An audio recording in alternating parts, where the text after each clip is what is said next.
Okay, now we're going to work on the mouth and chin. So select a face on the bottom of the mesh and pull up a loop or two. These we'll be using to help define the chin and the bottom of the mouth. And now we need to complete the outline of the lips.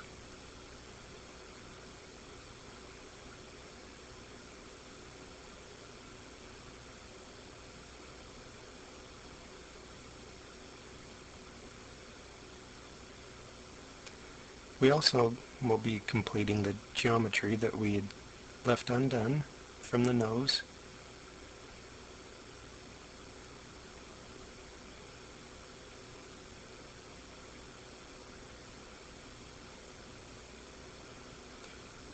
Now the corner of the mouth is a very common problem area.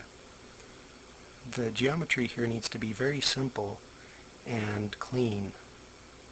By that I mean it should have basically 4-point polygons that don't overlap or go off at odd angles. If you do have some bad geometry in there, if the mesh is ever animated, what'll happen is you'll see openings in the mesh as the face morphs from one pose to another. Or actually, it's called tearing.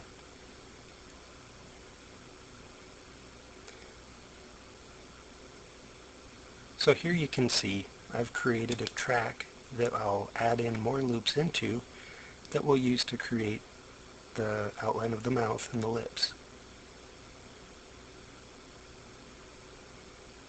So I'll be adding a few more loops in here, and we'll pause for some commercial messages while I do that. Aren't those loops just purty? Now what we're going to do is select the faces in the center of the mouth and just slide those back. This will help visualize the opening for the mouth, and it'll be easier for us to start the profile of the lips. This actually, I tend to model mouths very wide to begin with. This makes adding in the geometry a little easier because you have more room to play with. So now we just start point editing. Really, by the time we're done with this tutorial, you're just going to love point editing.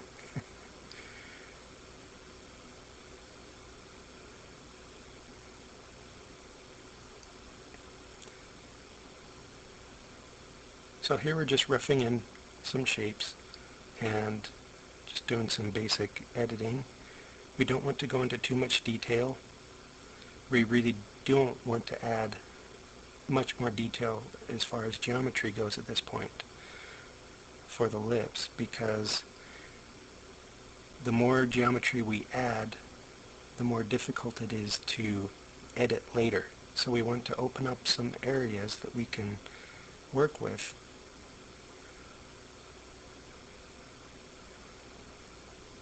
So we just slowly work on a little section at a time and round out the face.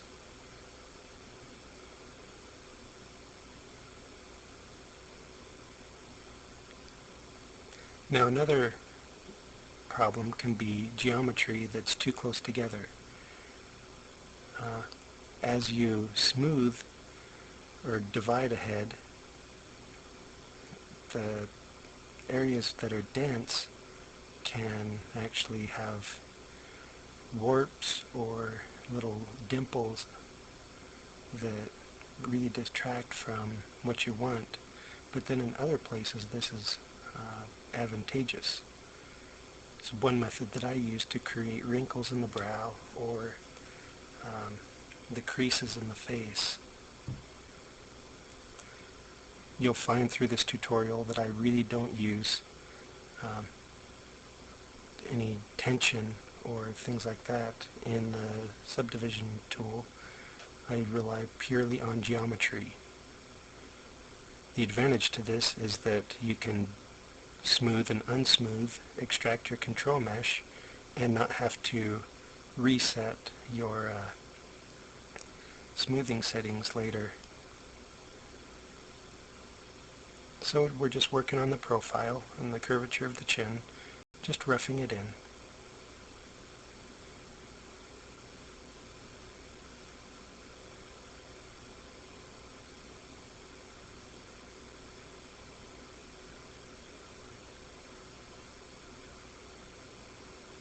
So the face is still very, very flat. But with the geometry that we have, it won't be that difficult to round out the profile because we've kept it fairly simple.